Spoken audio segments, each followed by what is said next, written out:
So, Tears of the Kingdom releases the day after tomorrow, and it just occurred to me that I have not given my 2 cents on it on this channel officially. I mean, I've appeared on Steven's streams, over on his channel when he streamed the September one. He showed me some of the other trailers, and very recently I got him the Tears of the Kingdom Nintendo Switch OLED. So for the past 7 months, I've been keeping track of this game and how many days are left until I'll be able to play and record it. I mentioned the game briefly in my Slime Merger video and what my plan is regarding that, but I never really officially addressed the game outside of my own series. With it inching ever closer, I think it's important to take a good look at Breath of the Wild and kind of make a wish list of things that I want to see return in Tears of the Kingdom. So, I have done that. I have made a top 10 things I want to see return in Tears of the Kingdom wish list. Starting at number 10, Guardian Stalkers. The Guardian Stalkers are fucking ruthless beasts. Like, these things don't give a shit what your motivations are, what your hopes and dreams are, who your family is, all that. If they aim to kill you, you gonna fucking die. Unless you have the right firepower to take them out, you don't stand a chance against these things, and these things cannot be negotiated with.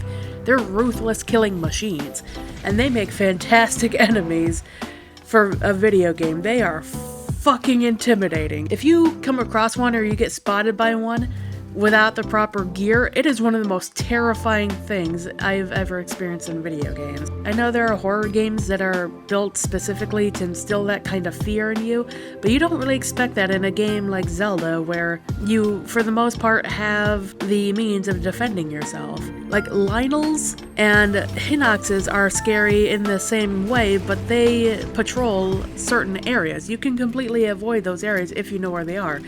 Guardian Stalkers can be fucking anywhere, and once they see you, patrols don't matter. They will break their patrol areas to come after you and kill you. This one is pretty low on my list because from what we've seen so far of the constructs and moblins, bokoblins, and Lizalfos, we haven't seen any of the any of the Guardian technology come back so far. I mean, it could be that the Zonai constructs are completely replacing the Guardian technology, but I'm hoping that if they do completely take over the Guardian technology, that they have their own version of the Stalker to kind of beef up their forces, you know? Nintendo really struck gold when they made those and put a whole fucking bunch of them in their game. They knew what would be terrifying.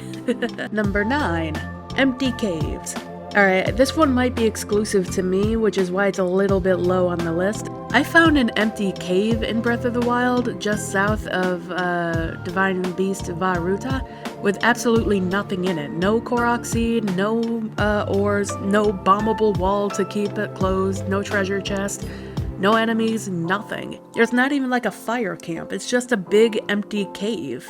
Well, I wouldn't say big, but you know, it's just an empty cave. It has nothing in it. And it's been there ever since the game first launched. Like, I don't know if they planned on putting something in there and just somebody forgot, or if they have a whole bunch of these little empty caves spread all over and these are just like little finds. I checked the thing from top to bottom. There doesn't seem to be any Easter eggs. It's just an empty cave. And while on one hand that's kind of confusing about why that's there, on the other hand I kind of love it because I don't know how many other people have discovered this cave.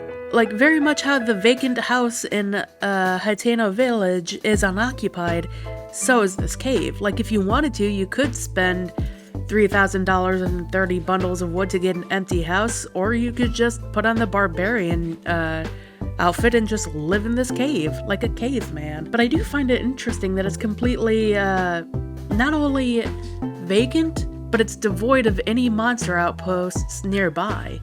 Like, there's just wildlife. Up the hill, there's deer, wildlife, stuff like that. Like, down the path, there's a shrine that's surrounded by spikes and Lizalfos, but that's quite a ways down the path. Like, in between these two areas, there's just this empty cave. And I can't help but wonder how many other caves there are in Breath of the Wild that are just completely empty and vacant. But this is the one that I found, and I hope there's more in Tears of the Kingdom. It's nice if they add caves with stuff in them, but I like to have some caves marked on my map with like a little treasure chest symbol. It's just an interesting find, and I hope there are more minor interesting finds like that to find in Tears of the Kingdom. Number 8. Non-conventional weapons. In one of the trailers showing Fusion, we've already seen the pitchfork. What I want to see included as well is the wooden spoons, the mops, the spring hammer, and some other weapons that weren't in Breath of the Wild. I guess you could argue that the Fusion ability adds all kinds of non-conventional weapons, like a boulder on a stick or a log on a stick. Like, with Fusion, we can make our own non-conventional weapons, but I really want to see more household items being used as optional weapons. I just wanted to run around with a bucket on my head like I'm a soldier from TF2. Number 7. Hunting with your horse. You gotta hunt for food, but you're low on arrows and weapons because the last enemy outpost you took ate through a lot of your goods. Just use your horse. It's not really a conventional way of killing Ganon's enemies, but it is one of the more fun side activities that I partake in, and you can get a lot of meat doing this. Meat that you can then make into meat kebabs that you can then sell for big bucks if you're low on ores to sell. Like, it's just a useful thing that I really hope they bring back in Tears of the Kingdom. I already see that they brought back horses. Epona's gotta unleash her urges to kill somehow, and she can't do that just standing in a field eating grass. Coming in at number 6. Divine Beasts. I know with Tears of the Kingdom we're moving on from Breath of the Wild, and I'm pretty sure that the champions of old aren't going to be with us in Tears of the Kingdom. I think we're gonna lose our champion abilities too. But that leaves the question of what happened with the Divine Beasts. What happened after they blasted Ganon in Breath of the Wild? Or, if you didn't free them, what happened to them then? It'd be interesting if we saw the Divine Beasts in Tears of the Kingdom, and it'd be cool if they were upgraded and that the champion's descendants are now piloting them. But also, I would not be disappointed if they weren't upgraded, but they're derelict. Like, they're sitting unused and they can be explored for additional, resources and goods.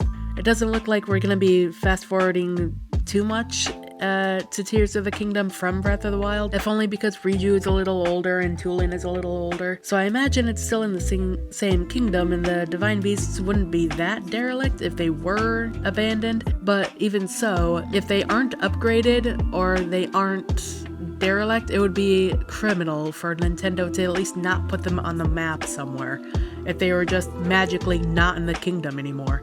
Because those things were fucking huge. They were land masses. So to have them be there in Breath of the Wild and then just inexplicably not there in Tears of the Kingdom would be a huge wasted opportunity. Number 5. Amiibo companions, such as Wolf Link and Epona. I really love the amiibo functionality of Breath of the Wild. I think it's so cool that they let you get some items from past Zelda games, like the Sage's Sword, the Bow of Light, not to mention all the cool outfits that you can get for Link, such as the Fierce Deities outfit, the tunic from Wind Waker, from Twilight Princess, from Skyward Sword, the original tunic. Like, it's from Ocarina of Time. It's just so cool, the amount of stuff that they put behind these amiibos, and one of the coolest things are the companions that they let you have as well, such as Wolf Link from Twilight Princess and Epona. Something I do want to limit, though, is the amount of Eponas you could possibly get. Something that was very annoying is if you had a Link amiibo and you were trying to get a specific outfit and you already have Epona from your previous day of scanning, you could potentially get another Epona. You could fill up all of your stable slots with just Epona. And while that might seem nice in concept, it's annoying if you want to have your own horse from Breath of the Wild and you're trying to get something specific and you just get another Epona. I really hope they limit the amount of Eponas you can get, but that doesn't mean I don't want to see her come back. Having Epona live through the ages and come back via amiibo is amazing. Having Wolf Link come back from Twilight Princess and just be your companion is amazing. Although I do find it weird that, it's just another dog companion, even though that's supposed to be the hero made into a dog. Additionally, I would love to see other companions come out of the whole amiibo thing. One thing I was thinking of is maybe the King of Red Lions. Now, I know he's just a boat and he's not supposed to be alive after the end of Wind Waker, but spoilers. But I think it would be cool if they gave you, and this is gonna sound grotesque, but what if they gave you his body? Like, you're trying to get across a river and there's like no raft in sight and there's no materials to make your own boat and all that. What if you scan your amiibo and you just have the King of Red Lions there with like a broken mast of a raft part, and you can attach that to the king, and all of a sudden he is your raft. You can just float down the river with the King of Red Lions. Again, he probably wouldn't be alive, but still, that would be really cool if they let you have that. Leave your thoughts down in the comments about what amiibo companions you would like to see in Tears of the Kingdom. Number 4. Domestic animals, like dogs at the stables. Maybe some cats and turtles and other pets. I mean, come on, how could you not want dogs to return at stables? If you interacted with them enough and then fed them like 3 pieces of meat, they would lead you to a secret chest nearby. They're such good boys, and it was such a shame that we couldn't pet them. Like, in Twilight Princess, they let us pet goats and pick up cats and dogs and throw bones and play with the animals and whatnot, and it was so good. Why couldn't they give us that in in Breath of the Wild? And it's not like it would have been hard. They could have just done like a press A to pet or something like that, and just like a little animation of Link petting the animal. If they don't bring domestic animals back in Tears of the Kingdom and make them pettable at least, my disappointment will be immeasurable and my day would be ruined. Well, maybe not that far, but you know, it would still be disappointing. Speaking of animals not coming back from Breath of the Wild, how about some non-horse animal mounts for number 3? I love that in Breath of the Wild, your horse was not the only mount you could have. You could ride deer, you could ride Lionels if you were careful about it. You could ride bears. It'd be a shame if they brought back the ability to mount non-horse animals and they didn't allow you to register them. And I say this because I wanted to go to war on a bear. Your Highness, I bring news. It regards your impending death. Like, what if there were giant turtles in Tears of the Kingdom that you could ride in both the water and on land? They wouldn't be practical because they'd be slow as hell, but that would be an option. I want non-horse animal mounts to come back, but it would be optional if we could register them. Like, I'm not gonna keep my hopes up too high for that, but I really hope that they bring back that ability. I mean, that was such a cool addition. Coming in at number 2. Collectible masks and clothing. I love Majora's Mask. No other Zelda game has managed to recapture that feeling of going around and collecting those magical masks. The various powers that they give you, and the quests you have to complete to get them, are all so unique and brilliant. I love the transformation masks. That is such a cool concept that I really wish they used more of. Never before have your collectibles been so meaningful in your journey. Every mask literally gives you some kind of buff or ability. Useful masks return in Breath of the Wild in the form of clothing that you need in order to traverse certain environments, but also for the DLC ones you got like Zan's helmet, Midna's helmet, the Lobster's shirt from Wind Waker, the Phantasma outfit, Ganondorf's armor, like just so many cool things, and they could add so many awesome things to Tears of the Kingdom to add on to that. I love it so much. So this one's pretty high up because I have a very strong feeling that they are going to bring it back, especially if we're going to be able to go to Death Mountain and Gerudo Valley and Rito Village and all that. But something I miss that I didn't think I would is the iron boots. There have been rumors of underwater sections of Tears of the Kingdom being possible, and I hope like hell that that's the case because it would give more use to the Zora armor. If you had the complete set, I imagine it would enable you to breathe underwater. And if there are underwater sections in Tears of the Kingdom, having the iron boots could be crucial, as it always has been in previous Zelda games if you wanted to explore underwater. Breath of the Wild introduced a lot of awesome DLC stuff that you could get, but I could foresee a few other things that they could make collectible in Tears of the Kingdom. Like, you could get the Minish cap.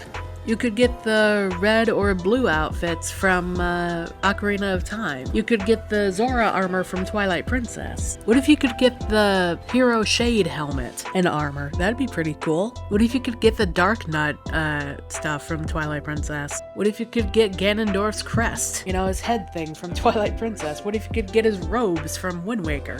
What if you could get his horse from Ocarina of Time? That would be cool. Why can't we give Link Zelda's dress from Ocarina of Time and whatnot? I mean, we're able to put him in a dress in Triforce Heroes. The closest thing we're able to give him in Breath of the Wild was the Gerudo outfit. And I mean, come on, that was That was a good start, but we should have been able to give Link more feminine outfits. And those should have worked with the Gerudo Town. Like, if he walked in dressed as Zelda, that should have been totally fine. But yeah, I want more collectible masks and clothing for Link.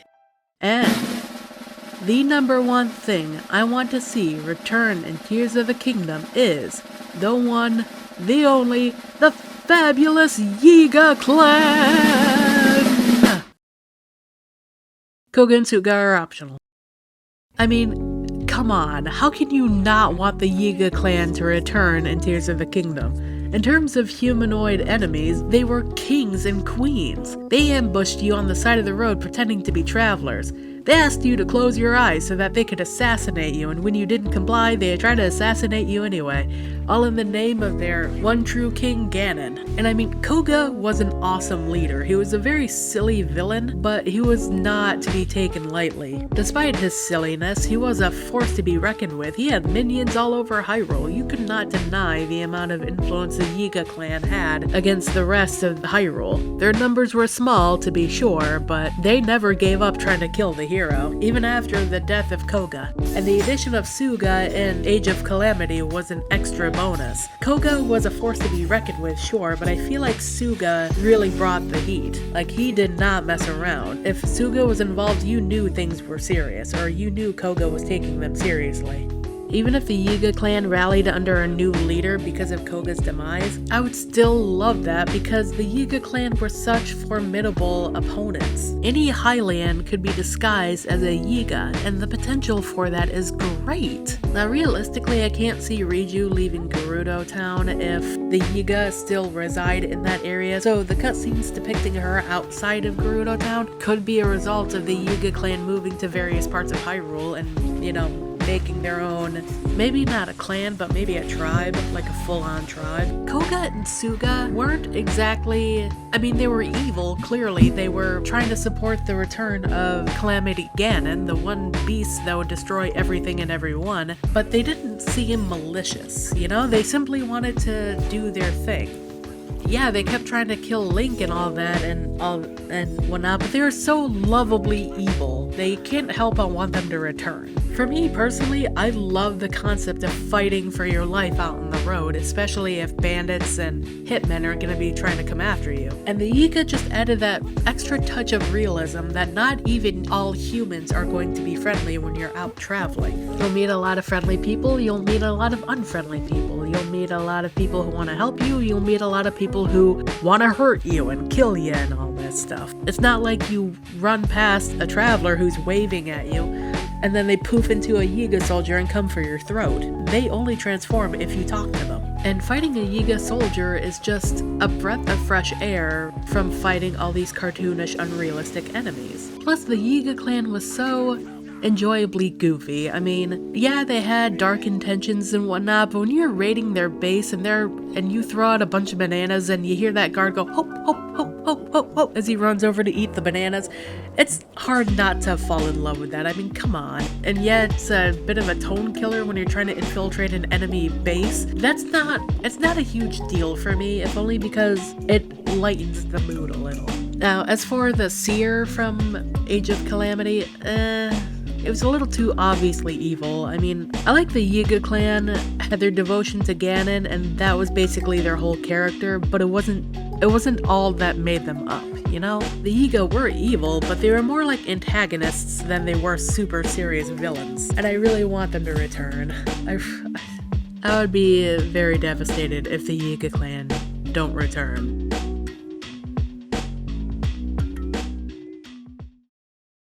Tears of the Kingdom drops the day after tomorrow, and regardless of if any of these things on my list make it into Tears of the Kingdom, I do plan on playing it. Let me know what you think in the comments. What top 10 things do you want to see return in Tears of the Kingdom? Feel free to leave me a like and a comment, and I'll see you guys later.